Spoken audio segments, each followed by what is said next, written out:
the Around the NFL podcast. Eats hot dogs, drinks beers, and has gastrointestinal issues. Checks out. Welcome to another edition of Around the NFL. My name is Dan Hanzus. I got heroes up here virtually. Gregg Rosenthal, Marc Sessler, and the man, the legend, Patrick Claybon. How is everybody? Good. Better than Colleen, I hope. The question is, how are you, global traveler? That's the question. Hey, that's what we want to know. listen, a lot of people are wondering, including my own family, why did you take this mini trip in the middle of a random week to New York? And I guess I'm loyal to the soil, and I felt the need to get home and see some people I haven't seen in a while. And it all took me. And one of the things about getting home, and it's great, I got to go to the Yankee game and see my brother who works at a bar next to the stadium. I got to go golfing with my uncle yesterday morning. I got to catch up with my sister. It was her birthday on Tuesday, and my parents just got back from their trip. So it's all really nice.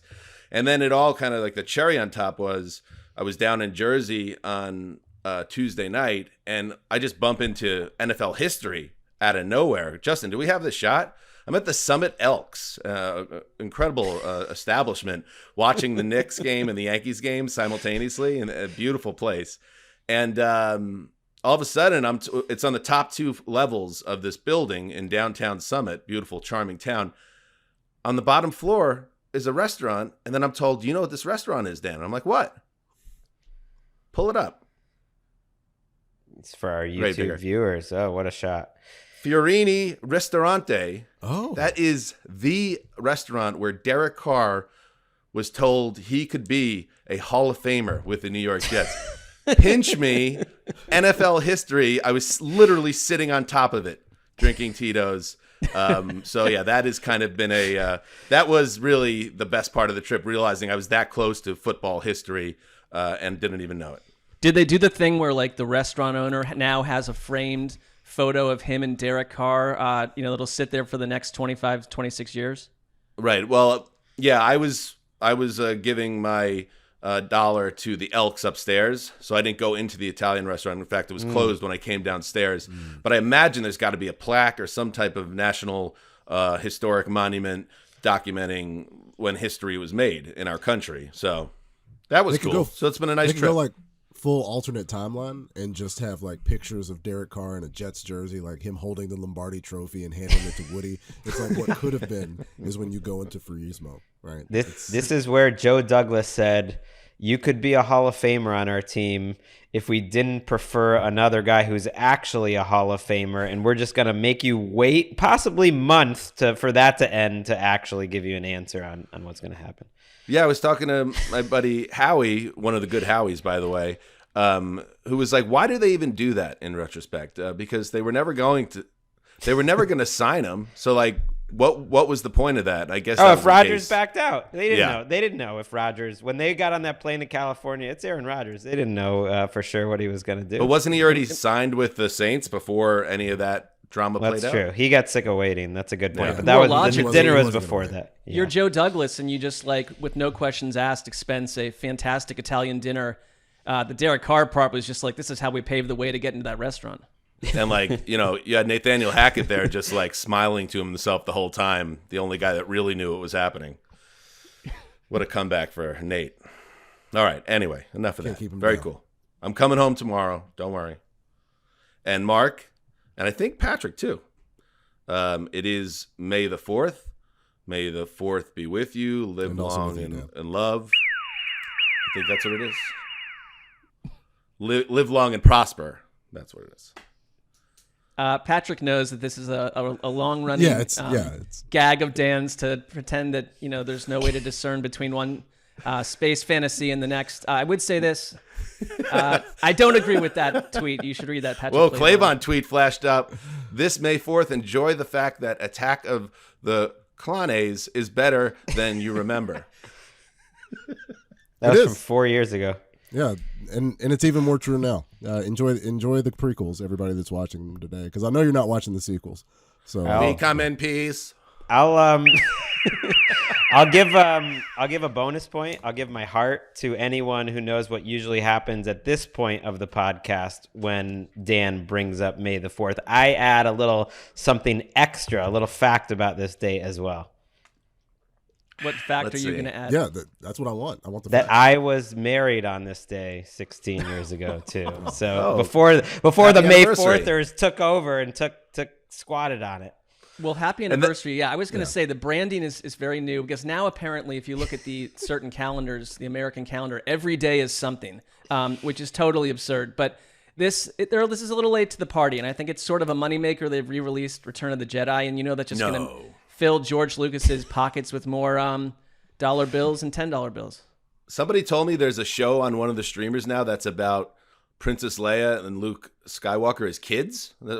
I mean, how much more can we mine from this IP? No, that was not to get into it because you don't care, but it was an Obi-Wan Kenobi series that included them when they were very young. But also, Dan, I have your trophy for not caring. It's actually on the way. As soon as you get back to Los Angeles, you will get the trophy and the full awards presentation for not caring. It's a tremendous accomplishment, and I can't believe that it has gone unrecognized for so long. Thank you, Dan, for not caring about Star Wars. Truly, you're welcome, Patrick. And the one last element that usually happens, Greg, which I thought was what you were getting to, is Mark usually after he gives me some grief for doing this over and over. He will then, slightly defensively, say that the Phantom Menace sucked. That usually comes up. That the 1999 movie was really bad. Yeah, well, I argue that everything except the ones that I liked when I was a child are pretty much not my thing. But I know this is a tired trope at this point on this show. I'm annoyed now. No, I enjoy it, boys. We got a lot to get to. It is time. All this silly business. We need to transition to. Going around the NFC. How annoying was it, by the way? Maybe for both you guys, but Mark definitely knew once you clocked that it was May 4th that I was going to do the Star Wars bit again. I mean, it's just by the nature that the show is scheduled today was an absolute home run that it would occur. Like they took it off the board in Vegas. I mean, we've been doing this show almost as long as I've been married, so you get the same jokes, the same things, the same bits. Yeah. All right, we're going to get into it. We're going to go around the NFC, 3 minutes per teams, 3 timeouts. And Gravedigger, can you jump in for a second? Gravedigger. Hey. I think, whoa.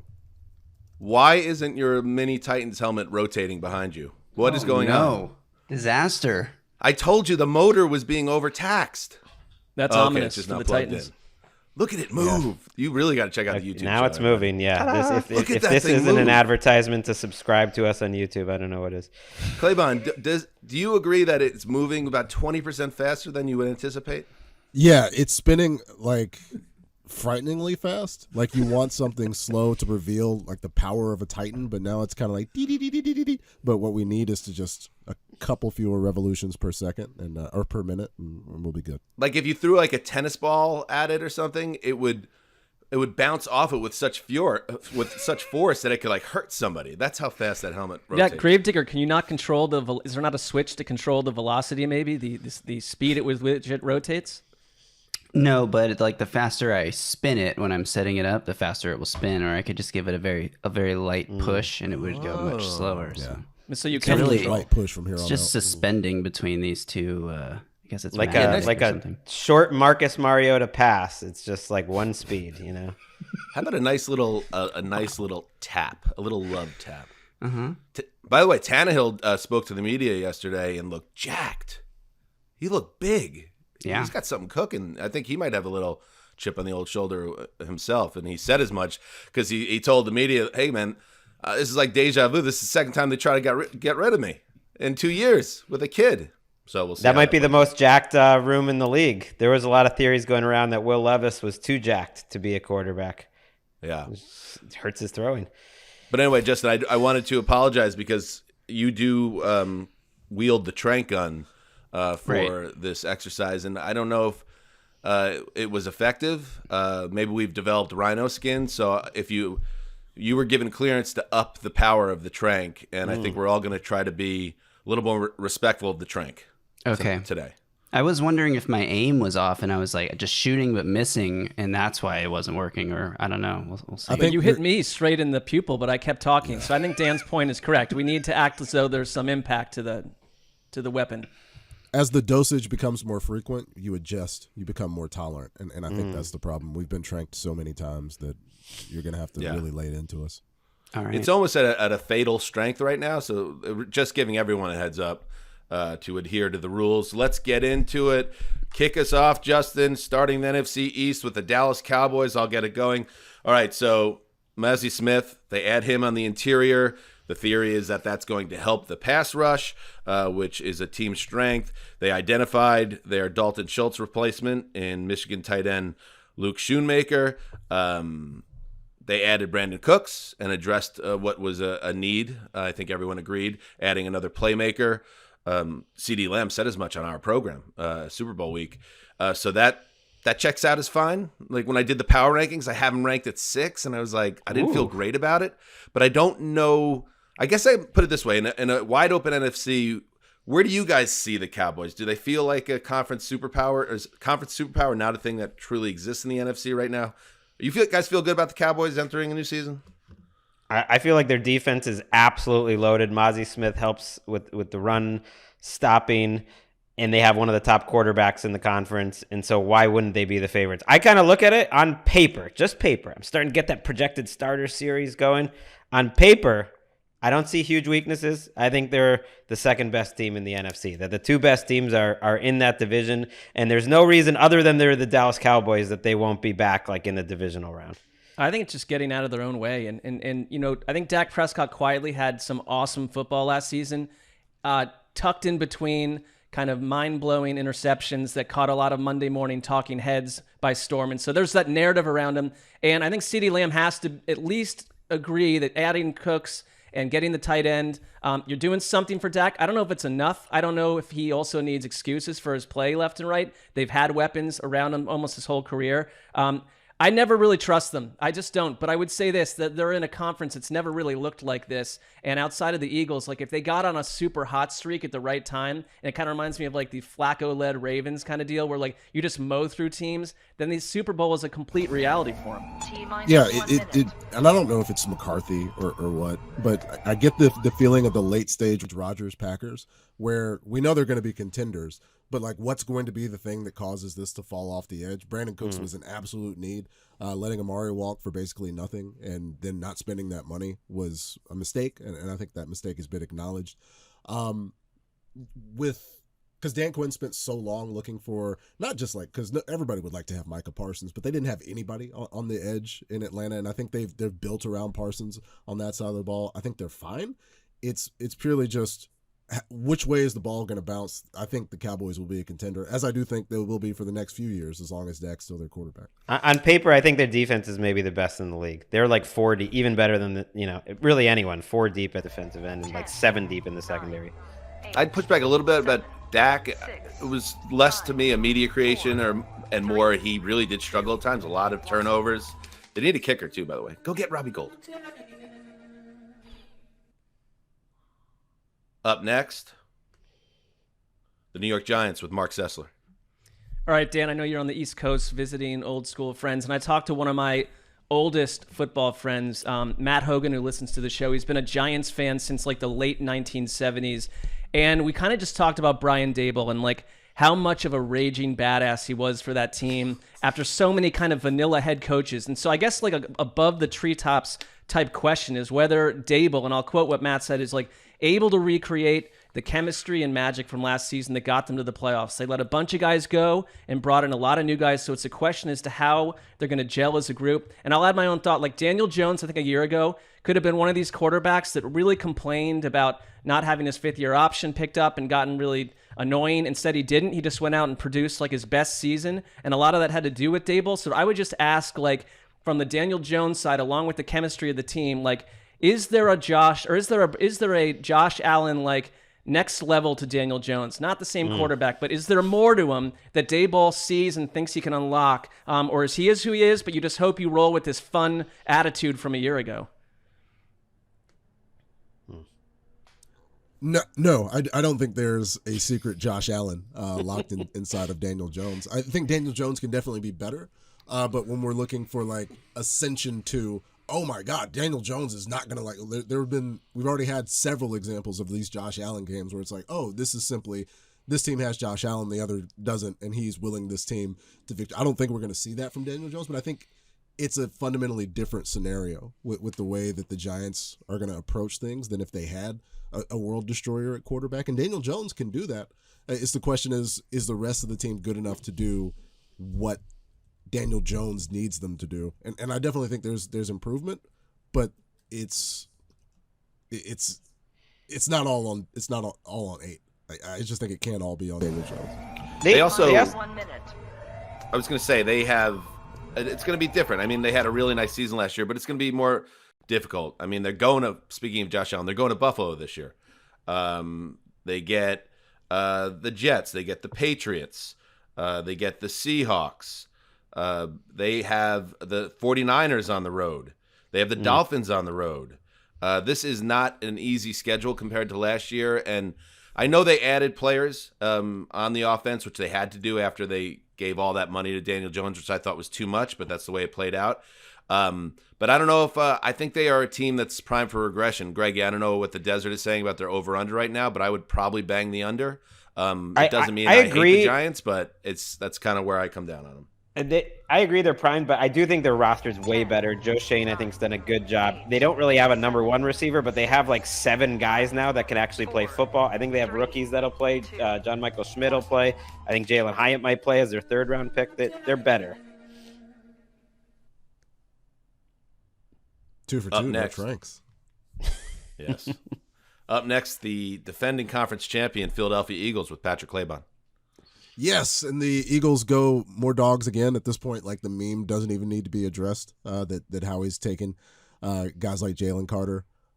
They trade up to get him. The ultimate question is, as we saw a couple of years ago with the 49ers, deciding that they would go youth, and they bring in Javon Kinlaw. They decide to let DeForest Buckner go to the Colts, and I think ultimately they paid for that. And the question for the Philadelphia Eagles is, after a season where it was Dallas and Philly, the defensive line, the front 7, were putting up numbers that were not close to anybody else in the league. Those two teams separated themselves.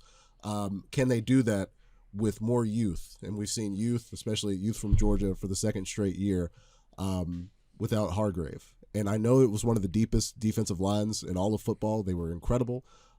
They got, of course, the Chiefs ran up and down the field against them. That's the Chiefs. It's Patrick Mahomes. Who cares? Like, you still got. I don't think the departure of Jonathan Gannon is going to mean much. I think Hargrave means more. And the question is, can the young dogs do what the old dogs were doing? They were birds, but these guys are dogs anyway. Can they duplicate that success? I think so, because the old dogs are still there. Fletcher Cox and Brandon Graham kind of getting a victory lap year each. This feels like their last year.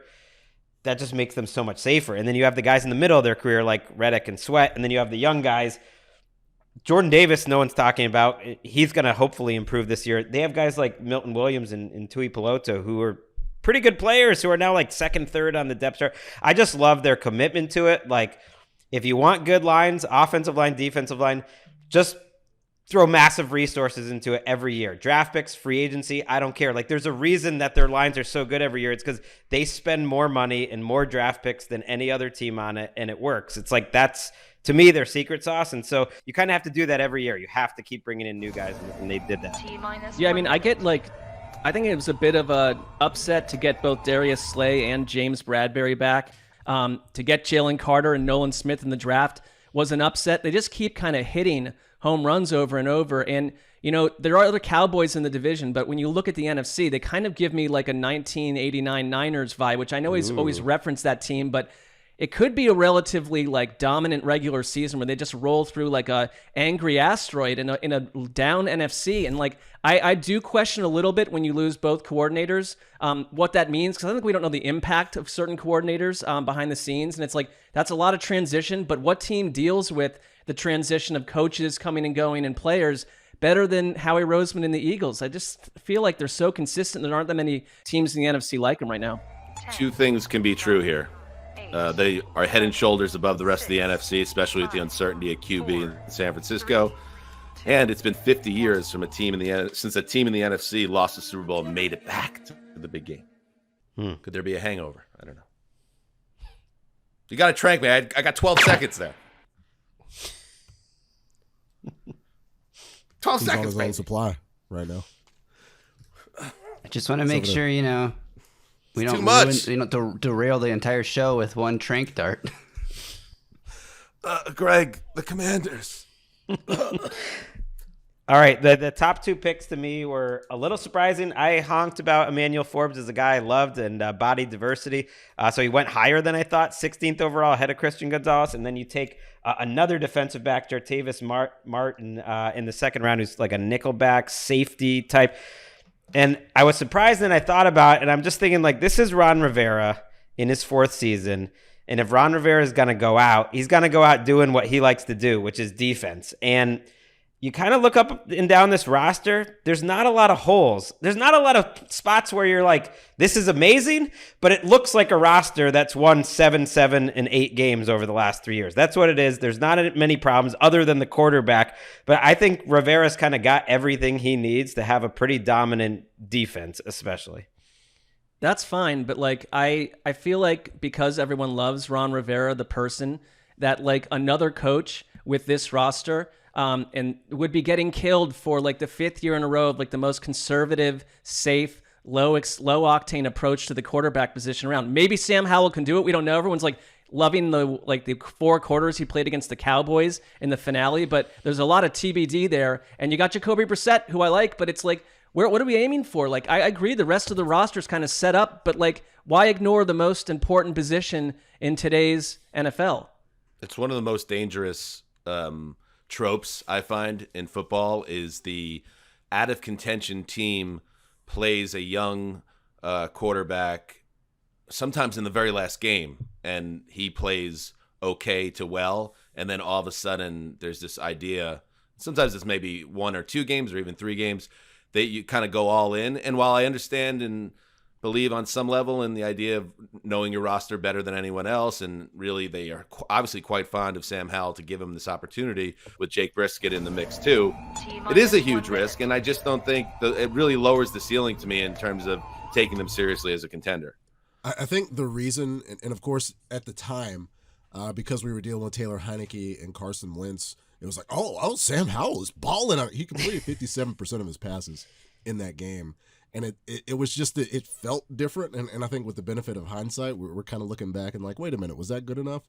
But we're gonna get a chance. We're gonna get a chance to see, how Eric Bieniemy draws this up. Like, is the offense going to look that much different? And if Sam Howell can play, and I think, with between Bieniemy and Rivera, there's enough trust to where if it doesn't work, it's not going to be because of the structure around. It's just going to be, Sam Howell is not it, and then we have an answer for 2020. Right, they're pretty deep at receiver. I like their backfield. O-line's okay.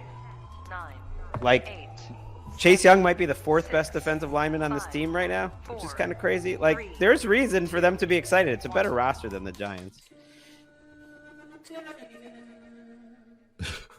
Timeout. Ooh. Timeout. Before we take a break, just because I was curious, I checked out our Vegas partner BetMGM over-unders.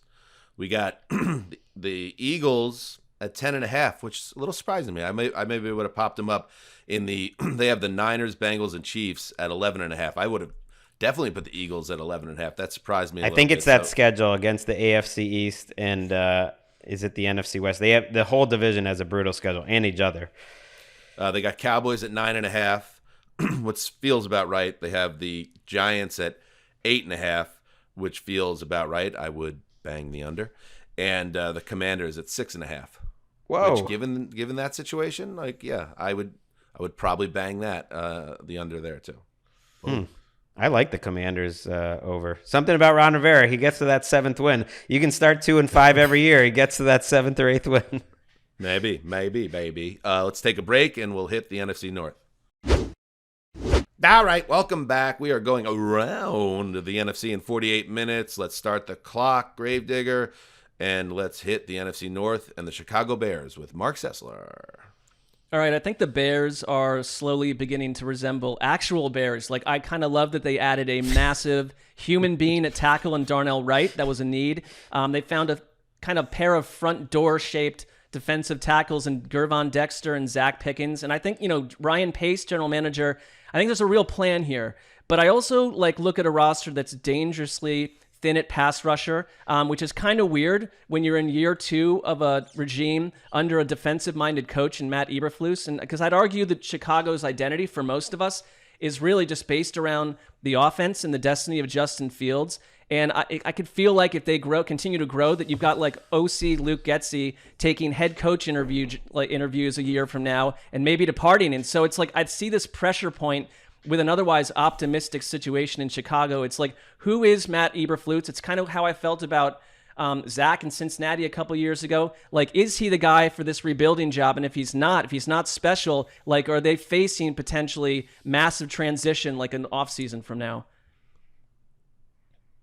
I think if they get development from Fields, it will cover up sins on the defense, for instance, and I think it will keep everyone safe. Maybe if things go outstandingly well, you lose your OC, but I think this is a team that now is building towards something that I think there's going to be expectations for the first time in a couple of years there. They're going to be expected to contend in what I think is kind of a milquetoast division. And if Fields does play at the level they believe he can play, and he now has a number 1 wide receiver in DJ Moore, I think they're going to be, one of those teams what on the list of who's the Jaguars this year. I think the Bears are absolutely in the mix there. But you're right. I would be surprised if they don't find a veteran pass rusher to address that side of it. Yeah, there's still plenty of time, and of course, people are wondering why guys like Ngakoue were still out there. There's a compensatory pick type situation. You got to wait until after the draft, and then you can kind of sign guys and not have to risk some compensatory picks. So I think they can go get a veteran. But in terms of the rebuild situation, I think the way this team is structured, particularly when you look at them taking Wright, who of course projection is always a thing, and we look at traits, but with on the field. Darnell Wright's performance against Will Anderson in that Alabama-Tennessee game was as good of a performance as a tackle had all season in all of college football. And so I think you get solid players up front, and the rebuild, let's say Justin Fields is a total dumpster fire this year. I really don't think the Bears have that much farther to go considering where they were a couple of years ago. I think they've come a long way. I'm going to take a timeout for the hell of it. Give the Bears a little extra pop here. I was a little surprised by their picks. They remind me of the Saints in that I think they have their board and they're just going to go with that. And so they had a lot of defensive picks in the 2nd and 3rd round. Gervon Dexter Sr., Zach Pickens, and then their 2nd round pick was, or one of their 2 second round picks was Tyreek Stevenson, the cornerback. They also took Brisker and Kyler Gordon last year. So they've taken a lot of picks.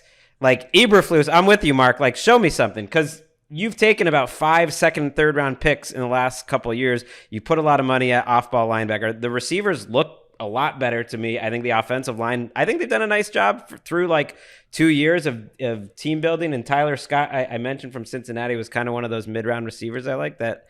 I like their roster. I think the expectations should be high. I feel like we haven't said anything nice about the Bears in so long. They got a shot here. I like what you said, Greg. I would say if this were an actual football game and I was sitting in my cubicle, kitty corner from Gregg's cubicle, he'd be going nuts that our team called 2 timeouts in essentially the beginning of the 2nd quarter here. That's fair. That's fair. I'm going very to Kyle float. Shanahan-like by me. I'm going to float. I'm going to put it out there. And by the way, they are a potential need to be included in Hard Knocks. They're not covered. The Bears is a potential team of around the NFL this year. Okay, that's a real uphill climb, though, isn't it? So were the Lions. I mean, so were the Lions. He means to pass the Lions. Yeah, my heart's with the Lions right now. It really is. I don't think anybody's going to be able to get you guys off that. I truly don't. What will Lions fans say if you go to a division rival for the team of ATL this season? That's true. That's true. I don't know, Mark. I'm already off the Lions. It was a great ride, and I hop off. That's it. That's how it works. Yeah, I think we'll get to Detroit, but it's kind of it's a bit perilous to just expect all the same good vibes all over again. All right, let's get to Detroit. Gregg Rosenthal. All right, forget you. Forget you. Let's build on what happened. Forget positional Forget values. you. Hey, forget your consensus grades, draft nicks. No team, I think, this offseason drafted more players more likely to play big snaps than the Detroit Lions. Maybe they're at non-premium positions, but Jack Campbell's got to play a lot, unfortunately, for Malcolm Rodriguez. Jahmyr Gibbs is going to play a lot. Sam Laporta is probably going to be their starting tight end. I love that dude. The Bengals admitted Laporta was at the top of their tight end board along with Dalton Kincaid. They were maybe going to take him. Brian Branch at safety was a great pick. So those 4 guys are going to play. You have a developmental quarterback in Hendon Hooker. Like, that's 4 quality players added to a really talented team that's good up front. Like, I'm buying that this thing continues, and that they're like a decent sized favorite in this division. What say you? The Vegas people, the Desert people, have them easily a favorite at 9.5. Okay, good. That's about right. I think they're still. I think they can win double-digit wins. But the question I have that kind of people aren't talking about as much, and I know they went and added Gibbs, obviously, surprisingly, and remade the running back room. And you're eventually going to get Jameson Williams back. And is that offense going to take a step back? I think they were third in many. I forgot what the metrics is, but they were a top 3 offense by many metrics last season. Are they going to take a step back with Goff? I could see it. I don't have any hard data to back it up, but are they going to keep going in that direction? I don't know. Well, Goff is one of those quarterbacks where, like, you're going to get peaks and valleys, and it's sort of inevitable that you'd question if next year is going to look like last season. I think that's really fair. And like Brad Holmes, who has talked about the idea that they might sign him to an extension, there is belief in him. I don't know. Hendon Hooker's an older quarterback. When do you want to see him as well? But like maybe Gregg, we might be a little down on doing the Lions again as team of ATL, but I do think that they're like Chicago. Their stock, they have made a lot of picks, and I think that they develop players really well. Like there is it's some a multi-year sort of journey. I feel like we're on with this team. Now let's take advantage of the excitement. Let's not jump off. And let's say the offense does fall off. Like they're not a top 5, top 3 offense. If they're still top 10, I think that's a really good football team. Down the stretch, they really had some problems down the middle. The Panthers absolutely exposed them.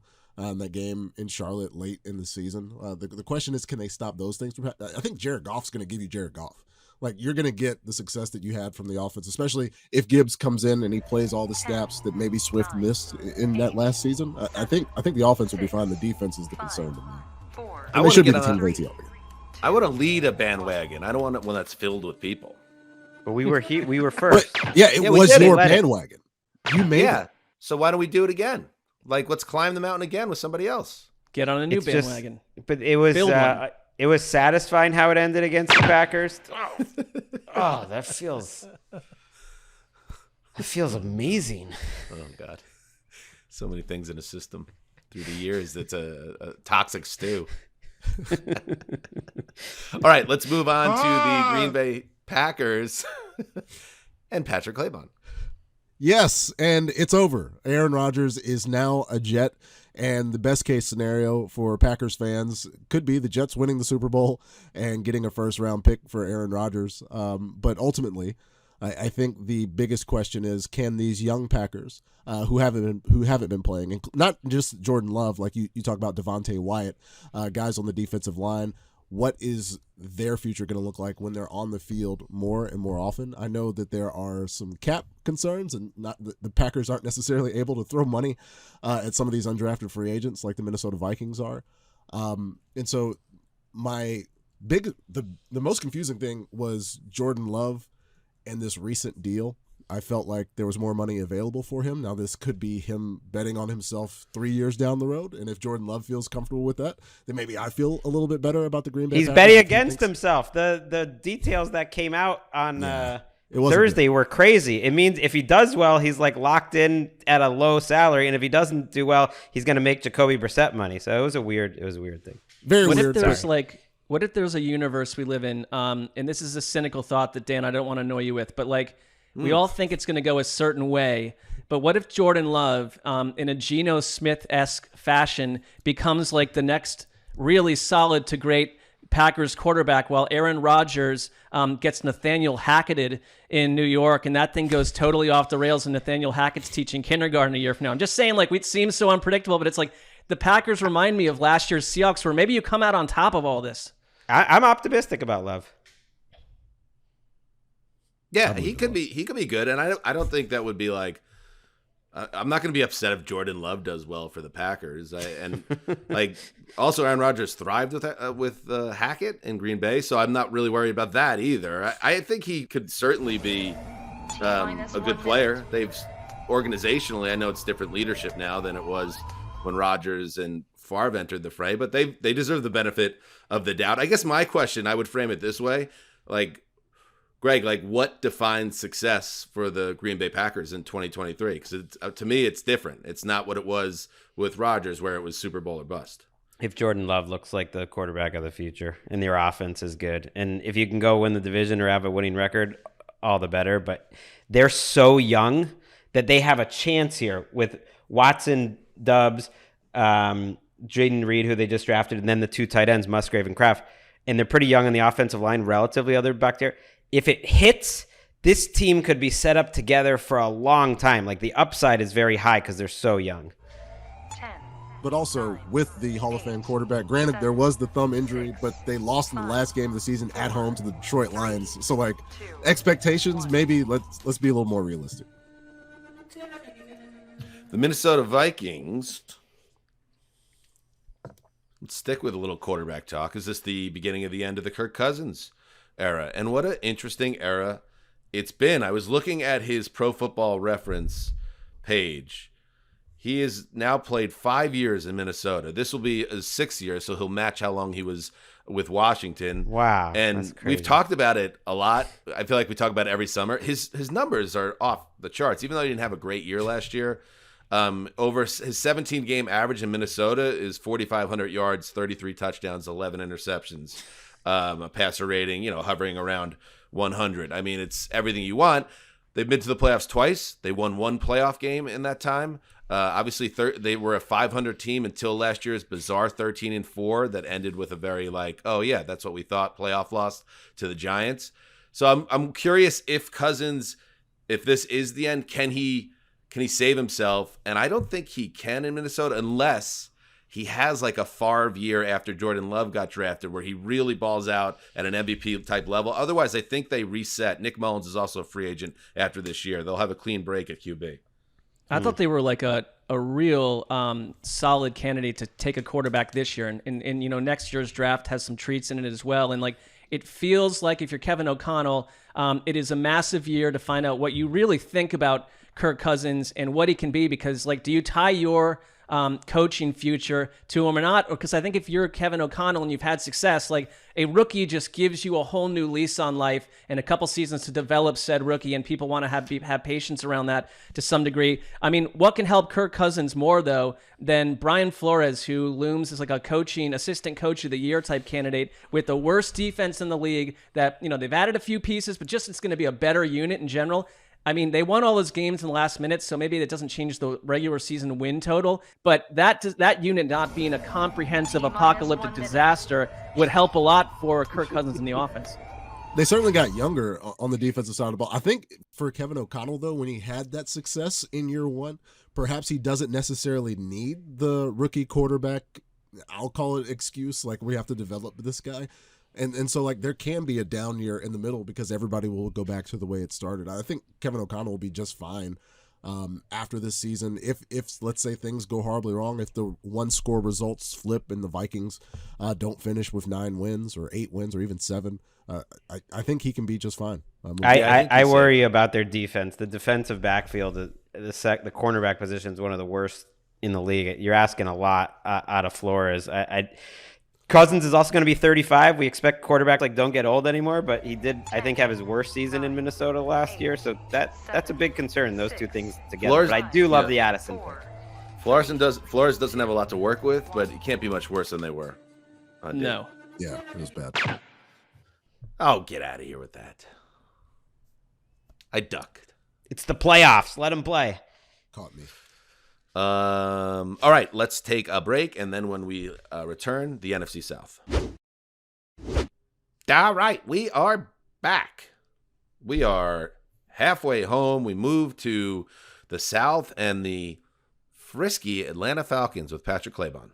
Absolutely, and so we talked about positional value with the Detroit Lions, and of course there was consternation when the best running back on the board, I think that was consensus, Bijan Robinson, goes off in the top 10 to Atlanta. He's already going to wear number 7, which of course invokes a lot of feeling and emotion from people in Atlanta. The number is kind of sacrosanct. Didn't know that. For folks who watched football in the South for a long time, and so they're going to be going. And there's enough talent around Desmond Ridder that they can do something. I don't think the question is necessarily about Desmond Ridder. I'm looking over on the other side. They get Matthew Bergeron in the second round, a solid tackle. Zach Harrison is kind of a traits guy, like a height, weight, speed guy that didn't necessarily have the production at Ohio State. He was a 5-star guy. And they make additions in the secondary. Of course, there's the trade. So I think Terry Fontenot's been active, but can this Falcons defense provide enough for people to feel good about the offense? Because we know what they're going to do, but if it's not translating to wins and losses, then I think we're going to feel a different way about Arthur Smith and this offense, and Desmond Ridder as well. They got better up front, like Onyemata and Calais Campbell with Grady Jarrett still there. They're definitely better on the back end with Jesse Bates. They bring in Okudah. They draft Clark Phillips. But it's the Jets thing. This has replaced John Abraham, as the Falcons haven't had an edge rusher since, I don't even know. Who was the last Falcons edge rusher? They have no one still. It's Bud Dupree and Lorenzo Carter. Dude, it's John Abraham. It was John Abraham. Mind blown. It was John Abraham. They also don't have any receivers. So Vic Beasley had like a 16-sack season. Yeah, but okay. Vic That Beasley. one season aberration from Vic Beasley. They have the worst 2-3 receiver combo, too, this side of Tennessee. Mac Hollins and I don't even know who their third receiver. It could be Scotty Miller. Who knows? I want to throw one thing out. I did hear a little buzz. Tannehill. That they still might want Tannehill. That I don't know if it's both ways, but that they might still want Tannehill. How about this? Yeah. Go ahead, Mark. Go ahead. No, I was going to say there's a report out there that the Titans have looked at Tannehill as someone that they might bench for Will Levis if they get off to a rough start. So if that's the feeling around Tannehill, it's like they would be willing to part with him if Atlanta came with a heat-seeking offer. I mean, how about this? I'll lay it out there. If they make the move for Tannehill, we turn that bandwagon into a tank and we gas it up with diesel fuel, and the Falcons are the team of around the NFL. I need them to bring in Tannehill, but I love that team with a veteran presence at quarterback with some past history. You would have my co-sign immediately on that. And I also think one thing that might help the defense is they're building an offense that could have 15 play 12-minute drives here and there. I mean, they could set a record for rushing. Right. They really could. That's fun, Greggy. The Carolina Panthers with Marc Sessler. I love Dan's new look concepts about Atlanta. That's exciting to me. The Panthers could use more pass rushing help. You guys were premature to the dance. I am here when we should have been here. You asked us to be visionary. I think we saw the makings of, and now we're on the doorstep here. I do wonder if the Panthers, they could use a pass rusher, absolutely. And to your point, Patrick, before, that there are still guys sitting out there like Ngakoue, Leonard Floyd is out there. But in general, I know this has sort of been said, but I really think it's true that this is a great place for a rookie quarterback compared to where Sam Darnold went a couple of years ago. It's usually you're showing up into a war scene. And I mean, I'm a little concerned about their wideouts, but then you hear Frank Reich talking about Jonathan Mingo, the second rounder. It just seems like he's a perfect scheme fit. So there's a little bit of a TBD factor with that part, but I like the O-line. And it's this team nearly won this division a year ago, and I just wonder if they are maybe a little bit of a sleeping giant, if Bryce Young was what we think he can be out of the gate, or are they just a normal size sleeping being?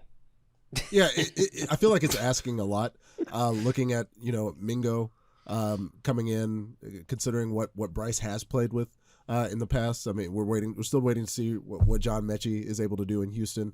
But considering the talent and the type of offense that they've had in the past, I think it's a lot to ask for this current receiving group. You know, you would like to have DJ Moore, but you know that's the only way you get Bryce Young in the first place, right? And so it feels like a big ask. I think Bryce is going to be fine, but you do need that guy. Like, you need a guy that can consistently get open, and I don't know who it is for the Carolina Panthers right now. They have 4 guys at least. It's not like they don't have any guys. They have Thielen, they have Mingo, they have DJ Chark, and they have Terrace Marshall. I'm just saying, like, compared to the Falcons or the Titans, they have 4 guys who can play football, I think, at the NFL level. I think there's it's a low bar. They can play football. I like the Miles Sanders move with Hubbard. I think Hayden Hurst is a bit of an underrated talent at tight end, even though he's a first-round pick. He's settled in as a solid pass-catching tight end. I think they do need Mingo to give him something year one out of the gate, and they gave Thielen a decent amount of money. They need Thielen to show he's got some gas in the tank. Otherwise, yeah, I think he's in a better position, Young, than Stroud is in Houston right now, but it's a question mark. I agree with that. I'm curious too how the old pieces for the last Panthers defense fit with Ejiro Evero's defense, because it's like a 3-4 defense and they've got talent, but you mentioned Brian Burns is coming off a major injury, might not be ready. Like, there's not much edge rushing. Some of the pieces fit a little weird, and so their defense might take a step back. 3, 2, 1. Said all that needed to be said. The New Orleans Saints. They go defense at the top of the draft with Brian Brees and Foskey, DT, and defensive end, first 2 rounds. Then they get some necessary Alvin Kamara protection with third-round pick Kendra Miller out of TCU. I think there's no doubting that Chris Olave is a stud who can enter superstar territory in year 2. Michael Thomas is a huge question mark, and they're penciling him in and hoping he's going to finally stay healthy. We'll see. They're putting a lot of eggs in the Juwan Johnson basket at tight end. And they made a trade. Adam Troutman was traded to the Broncos. Foster Moreau was on their radar, and then he got sick, so they really do need that tight end position to shake out. My question is, with Derek Carr there, I know the NFC is not great shakes right now, so you don't need to have an elite offense and tons of weapons. But with Carr as the QB, is this enough to be a functional or better than average offense, or does this smell like an average type unit to you? I think it's a good offense potentially. I think it's the strength of their team now. Their offensive line freaks me out because, like, almost everyone on that offensive line has some sort of injury concern. They have a lot of continuity. But if everyone's healthy, like, I'm more worried about the defense taking a step back, and I think they had to invest in the defense, and I think their picks were normal, which is rare for the Saints on defense, and I liked them. They were going to take Mingo, according to Saints Twitter podcast. They had pretty strong reporting saying, like, Mingo was their pick, and then their division rival took him, but they got Foskey instead. But so I'm a little worried that the offense will be good, but if the defense is just mediocre, like, that's not how this team is built. I think Derek Carr's under. Oh, go ahead, Patrick. No, any aging defense, right? When you go up the middle, you got Cam and then DeMario and then Tyron, right? There's concerns for, like, how this team is going to. But if those guys are able to stay all season and play, I think they could be successful. I think they're going to be a contender. Is the question, like, is Derek Carr a significant grade over Andy Dalton? I think that answer is yes, and I think that equals wins. Well, that was going to be my comment, though. Like, I think he is on paper an upgrade over Andy Dalton, but Andy Dalton was like a flaming metrics darling last year and played pretty well for them. It wasn't like they had terrible quarterback play. So I guess you got to go in and, number one, be as good as Andy Dalton was last year, which I think is possible. But, like, Derek Carr is coming off a pretty terrible campaign. And the other thing that I used to always have hope in with the Saints was no matter who you put on the field, like, your coaching staff was going to make that thing sing, and they were going to be there in December and January. It's like Dennis Allen is, like, probably for me, like, top 5 least interesting special coaches in the league. And, like, I don't know, it just sort of feels like they're rolling down the hill in neutral right now a little bit with all the big positions. Hey, downhill's good though. I should mention Taysom Hill also. He's not doing the QB packages too much anymore, I wouldn't think, with Carr there. So he's a tight end option. He did some things last year. And finally, Mark said flaming metrics darling. I love it. I like that. You was. That would be that's a good fantasy team name for people looking to get it out there. Yeah. Wouldn't you agree though, that, like, he was, like, PFF just loved him to the end of time? I dodged that. Do you want it? You can. We got one more, but it's up to you. No. All right. He just took the tranks. That means the conversation's over, Mark. The Tampa Bay Buccaneers, Gregg Rosenthal. This is a truly bizarre roster. It looks like a roster where you suddenly got Tom Brady, and then you built a team around Tom Brady and everything Tom Brady wanted, and then Tom Brady is no longer there. So I guess that's why it's a bizarre looking roster. It's very thin, but there's actually still good players on it. They seem very focused on defense, though. They took Kalijah Kancey in the first round, Yaya Diaby, an edge rusher in the third. It's like, this defense needs to be better, Todd Bowles, for you to kind of justify everything going into this defense, because the offense ain't going to be good with Baker Mayfield as your quarterback or Kyle Trask as your quarterback. I mean, the one thing, though, is like the one thing I've been thinking about Baker Mayfield is, like, I agree. He's like, you keep thinking like they must have another plan still at that position, and maybe they don't. But how frustrating. I know it's Tom Brady, and there's no comp between any quarterback and Tom Brady, but that was one of the least watchable, most frustrating attacks league-wide a year ago. So it's like maybe there was a way for them to simply not be that. But I am a little concerned. Like when I see new play Or it could be worse. It could be worse, because the one thing that stands out to me is, like, you hired, is it Dave Canale as your offensive coordinator, who in his intro presser acknowledged that he's never called plays at the NFL level, obviously, or even in college. And like the studies on guys jumping into that for the first time, and I mean, unless you got Bruce Arians in your ear somewhere from another part of the building, like those guys struggle because you're put into situations you've literally never been in, and like the pressure, the volume couldn't be turned up higher. And so there's an implosion factor there with that whole side of the ball. We brought it up with when he had his moments, and there's something about Baker that he has just this like juice that does draw people toward him, and I think sometimes it can obscure vision on things. Like if he wasn't Baker and his production was what it was, I don't think the Bucs are going into the season with him and Kyle Trask.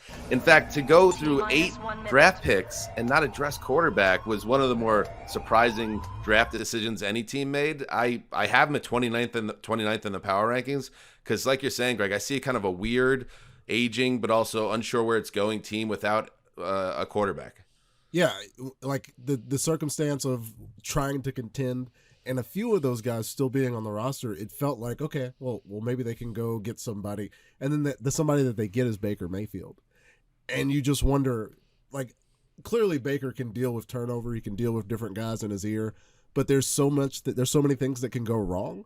But I think maybe we were obscured that the fact that it was Tom Brady and it was bad. I think it's going to be difficult for them to be significantly worse on offense than they were last year. It was just like, because it was 12, it was, they'll be back. They won that game against the Seahawks, and I thought firmly, Tom's going to win another Super Bowl, I'm going to hate my life. But it didn't happen. All right, final division, the NFC West, starting with Pat Claybon. People don't call him Pat. Never heard Pat. Are you okay with Pat? Does that bother you, Pat? No, I prefer Earnest and Patience put Patrick on the old birth cert, so I'm gonna go with that. It's a good, strong name, Patrick Claybon. I trust their judgment. The Cardinals. Yeah, let's talk about the Arizona Cardinals. A lot of turnover, and so Monty Austinfort comes in. Jonathan Gannon comes in. They're able to bring one tackle back. They get Paris in the first round, and I think at a good value. They traded out of that pick once the Caserio maneuvering happened at the top of the draft, and I think that was a good play for both teams, considering what was on the board. The question is, because the Arizona Cardinals, looking at things, if Kyler does not play, could be, on paper, one of the worst teams in the NFL. And because of that trade, they could be looking at 2 very early picks. And so, ultimately, are we even looking at the 2023 Arizona Cardinals as anything at all, or is it all about 2024? Because when I peruse the Cardinals materials and the things the fans are talking about, they're not even concerned about 23. It's just thinking about the possibility of what could happen in 24. I love this question because I am optimistic about this team now, where, before the draft and before a couple of months ago, it was like, the energy is so poor here. But I think they got rid of a lot of the bad energy characters. And now you're looking at 2 firsts, a second, 3 thirds, 2 fourths, 2 fifths, and a seventh in next year's draft. I mean, you can do anything. You can reorganize who you are as a team completely. So it is the one team that stands out there where it's like, yeah, if you're a season ticket holder, go drink a bunch of beer, buy some popcorn, but wait for the results to come a year from now because they aren't coming this time around. Yeah, if I'm the Cardinals, and take your time, Kyler Murray. Like, we don't need to have some miraculous Adrian Peterson recovery here. And I know that's not what anybody wants to hear. And if you're a Kyler Murray fan, you want to see your favorite player as soon as possible. But this is a team that sets up very well as a preseason darling next year. If things break a certain way, and most importantly, Murray is himself and healthy 100%. So it is patience, and yeah, if the fan base is down with that, that's even better because you don't have to worry about that pressure. I kind of can't believe that Colt McCoy would be their week 1 starter, though, just because of, he had another concussion last year. He had injury. I don't want to see it for him, and you certainly, I don't think, can expect him to play 16 games. Teddy Bridgewater is still out there. The tank is on, Greggy. I think that to set them up, they want the highest possible. So does Kyler Murray not play then this season? I think that's possible. That's a possibility. It's still hard in the NFL to tank because, yes, they look pretty bad. Like, I deserve combat pay for trying to do their front 7 on projected starters. I have no idea who's in their front 7. But they do have, good tackles. They're pretty deep at wide receiver. Like, the NFL, this isn't like the SEC where they're Vanderbilt. They could easily stumble into 6 wins somehow because it's just I don't know. Terrible QB play is kind of the fail-safe to make sure you keep that. Yeah, but is Kyler going to sit out so that they can draft Caleb Williams number 1 overall? Is that something he's going to do? I think that's juicy. And therein lies the rub of the Arizona Cardinals. The LA Rams, Gregg Rosenthal. I am kind of fascinated to see about what happens with this team. This is a truly bizarre experiment they are going on. They drafted 14 players. Then they signed 24 undrafted free agents. For comparison, the Giants signed 9. The usual numbers, 9, 10, 11. They signed 24. So they have 38 rookies currently on their roster. Over 40% of their roster right now are rookies. And looking at their depth chart, a lot of them have opportunities to play. Probably 5 or 6 of them, just because of the numbers, will wind up being starters because their whole defense on paper has Aaron Donald and even a worse roster than the Cardinals. I would say the most questionable defensive roster in the league. It's funny how hard they pivoted from the win now thing to we have 40% of our roster with rookies. I am kind of interested because it's not a crazy idea. Bring in 24 rookies. If 8 hit, hell, we got an amazing rookie class. Even Teams if 5 have been saying that for 100 years, though. Yeah, but they've never done it in this number. This is truly record-breaking numbers. F them picks, the reverse. I think the thing that stands out that doesn't fit with what they're doing is are you putting Matthew Stafford through this if it goes really poorly out of the gate? And there's just the part of me that feels you know what? If you want to reboot and you're going to do all this, next year a quarterback makes a lot of sense in the draft. But you also have Stetson Bennett, and it's where is the inflection point on maybe we get more draft picks by moving Matthew Stafford to a team that lost their quarterback in August or before the trade deadline and find out what you have in Stetson Bennett? Because I kind of like what they're doing, and it's they at least think differently. If they want to pivot, I trust them to go try a new avenue, and they'll be interesting to watch just because of this, or they'll be terrible, but we understand what they're doing. But why not find out what you have in Stetson Bennett? It feels depressing to have Matthew Stafford with them for 17 games if they're going to win 4 of them. Yeah, and that goes for Cooper Kupp, right? It goes for AD as well. Why are we watching these guys in this city, in this stadium, not necessarily run out a team that can compete? I think they think they can compete on offense. I think they think they can be a top 10 offense. On paper, the offense looks okay. They feel to me like a team without a country. They have too many high-priced vets to fully rebuild and not enough young talent to develop. And it kind of puts them in this weird twilight zone. And that's why they're a really hard team to kind of peg right now. Because you're right, McVay did come back, and they have Cooper Kupp back, and Matthew Stafford is healthy. Just that, with decent line play, I think they'll find a way to score points. But you still need a lot of things to work out for even that to happen. 10, Weird. 9, 8, Very weird. 7, 6, Super weird. We got Cam Akers back. We got 3, Bobby 2, Squarnick. 1. Whose house, Greg? Whose house? Timeout. I'm going to use our third timeout. Whoa. Because I just It was very compelling. Claybon dropping that little Kyler Murray, Caleb Williams nug at the end of that convo. I'm thinking about it, and I got to be honest, it kind of preoccupied my thoughts a little bit during the Rams talk because they don't give me much juice. It almost gives you more reason to think the Cards keep him in bubble wrap, don't risk anything, and then you could shop him in the offseason like, hey, he's fully recovered from this knee. You saw what he was like when he was healthy. They go get Caleb Williams, and it's more reason to keep Kyler on the bench. Now, will Kyler, if that ever happened, would Kyler start speaking out in the media? They've had a rocky relationship at times. It does feel like potentially, Patrick, a grenade that the pin's been pulled, and it's just sitting there, and people are waiting to see if it will explode. Well, with all the turmoil at the top, what if the Kyler free season isn't necessarily an evaluation of the future with Kyler? It's an evaluation of Jonathan Gannon in 1 year to see what, with all this chaos going on, because chaos is something that he inherited with this franchise. They've been through a lot, considering the decisions at the top and the people who have been making those decisions. And so you give Jonathan Gannon a year to see whether it's Kyler, whether it's Caleb Williams, whether it's the kid out of UNC, whoever it is.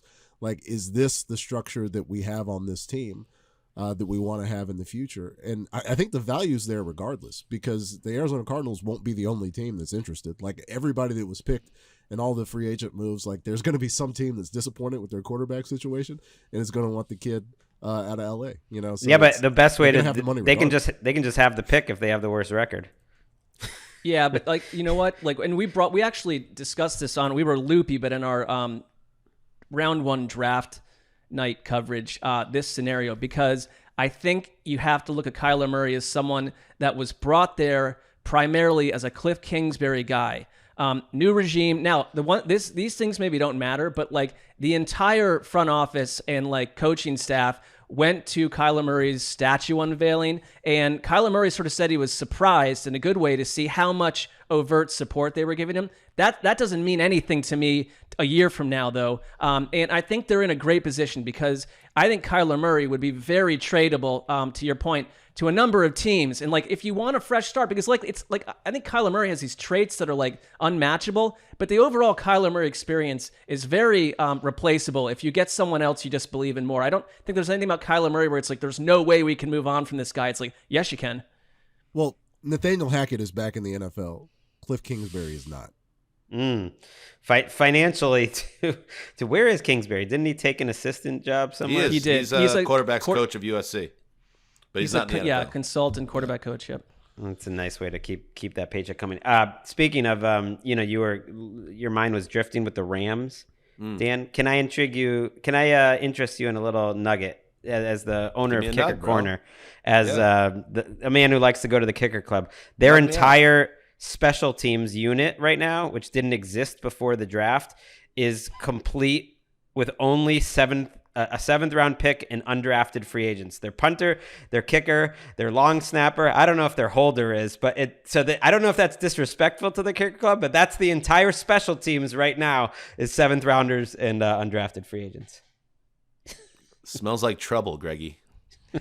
Smells like trouble. Time in. Seattle Seahawks. Mark.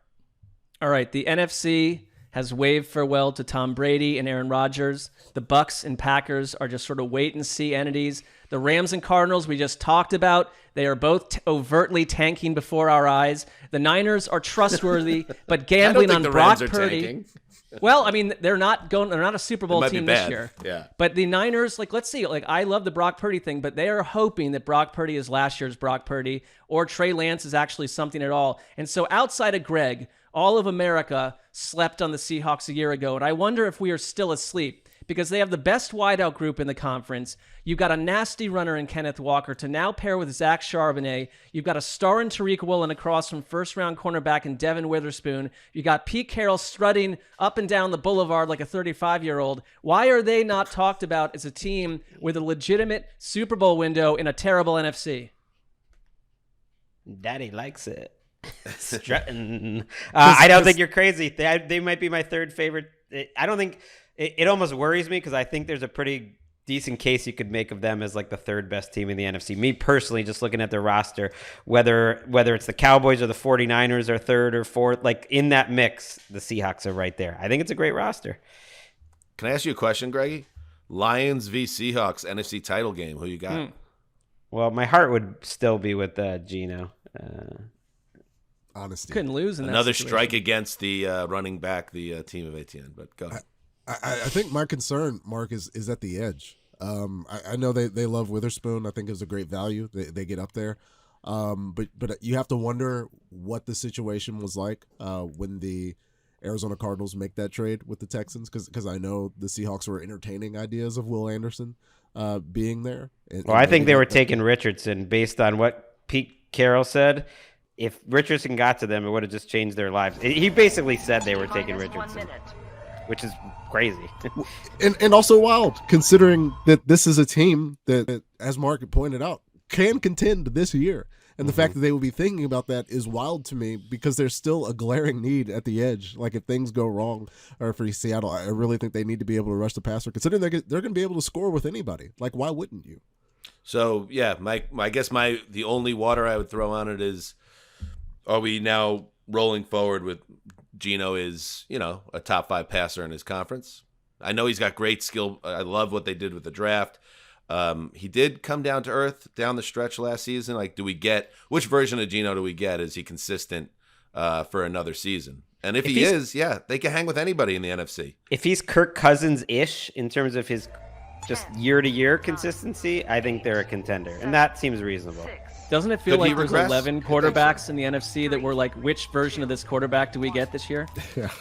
Yeah, Dude, their secondary is so good, though. Legion of Boom.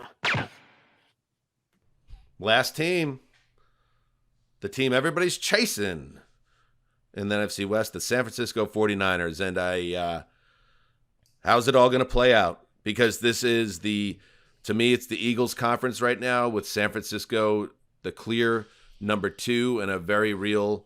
I think they could have beaten the Eagles in the NFC title game with better injury luck. It didn't work out that way, but they will enter the season with questions, and the hope is that Brock Purdy's ready. I'm curious how this summer is going to play out. How does Kyle Shanahan and John Lynch deploy the Trey Lance, Sam Darnold side of things? Is Trey Lance the favorite there to start if Purdy's not ready? If he does get a chance to play and plays well early on, does he have a chance to keep the job? Just in general, even Purdy's great 6-week run, you can't lock him in as a guy that you could trust 100%. Lance, obviously we don't know anything. Darnold, we know what Darnold's given in his career. So lack of trust at QB obviously is one of the worst things to have entering a season. And I feel like they're there, and Purdy mostly because the elbow, I want to say, but also not a ton of experience himself. If you look at I was trying to look up a list of like late round, and I mean like 6th, 7th round or undrafted players who really succeeded. And there is a list. It's like the Tom Brady, it's Mark Bulger, Mark Brunell, Rich Gannon, undrafted guys like you got, Jeff Garcia, Tony Romo, Warren Moon. But half of those guys are from like decades ago. It just doesn't happen that often. And I think that Brock Purdy is an outlier potentially. But I mean, it was a small sample size, and I think it's a real what if, because they're going to catch up to him. He's going to, he is who he is, and it's just I think it's a fascinating thing, but a potential TNT bomb you're standing on, because Trey Lance is also full of question marks. And suddenly, if you were in a world where you're hoping that Sam Darnold is your starter for a 7-game stretch, there's only so much that the superpowers of Kyle Shanahan can do at quarterback. Yeah, and one of those powers that is availability these past few years has been a defense that has been incredible. And so you've had one departure of a defensive coordinator. They're able to maintain that success. It happens again. Of course, he's always losing offensive assistants. I don't think that's a huge concern this time around. But at some point, it's going to reveal its head. And can this edition of the 49ers defense be enough to allow Trey Lance, Brock Purdy coming off of injury, even Sam Darnold, to have those stretches where they don't play well and they're still putting wins up on the board? And it's always, at some point it's going to happen. Why not 2023? It's like the same thing every year, though. I feel like I'm not worried about quarterback. On paper, it's once again, their cornerbacks look gross. Like Lenore and Isaiah Olivers, there's 10, cornerback 2 and 3. Like their offensive line is underwhelming, and yet they always, in the end, like these are the same questions every year, and they always figure it out. So I'm sick of doubting. Sick of doubting. Doubting the 49ers has been bad business for me. What was that Modern Family guy? Facts. He didn't lie. Good stuff. We just went around the NFC in exactly 48 minutes. You could check out the the compendium bombshells has me questioning everything now as well. The addendum to this exercise was the Around the AFC with Colleen Wolfe. So check out that as well. And that is it for the content we are giving to you for the week. Ask for no more because you will get no more. Yeah, I don't think that's how you use addendum either. I think addendum's like something you add to the end of something to sort of like clarify it. It's sort of tack on. Perhaps? Companion. Yeah, Companion. Or like a brother-sister edition of the show. I don't know which conference is this. Is That's the brother true. or the sister? Claybon being the brother and Colleen being the sister. Or we could also, Mark, have you decide who's the brother and sister, and then no matter what your answer is, you get like struck from the league and any coverage of the sport. Go ahead. Who's sort of midway through that sentence. I don't know where I was going with that, but. All right. Well, good stuff. Anybody else have anything to add? Good. No. We used all our timeouts. Yeah. Los Angeles welcomes you back, Dan. Oh, I can't wait. Thank you, Patrick. How about happy anniversary to the beautiful Emeka? This is like putting it on Instagram when she doesn't check Instagram because she has never once listened to this podcast. How about this, Patrick and Mark? It's been a while since we got the invite to Gregg's house, about a decade now. He's got a new house. He just hit a major benchmark anniversary with his lovely wife.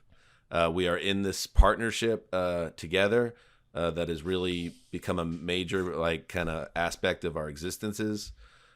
Maybe there's an invite coming. Maybe we get back. And if we're not invited, like Gregg, how would Emeka respond to the three of us showing up as like a modern day sort of singing telegram to give our well wishes to her specifically and marrying you? Yeah. And how the marriage is going. Offspring in tow as well. Yeah. The whole squads. Depends what you're wearing. Ba ba ba ba. I think she'd like it. We can make that happen, To wish you ba ba ba ba. We dress the kids up. They've got little bow ties on. It'll be really cute.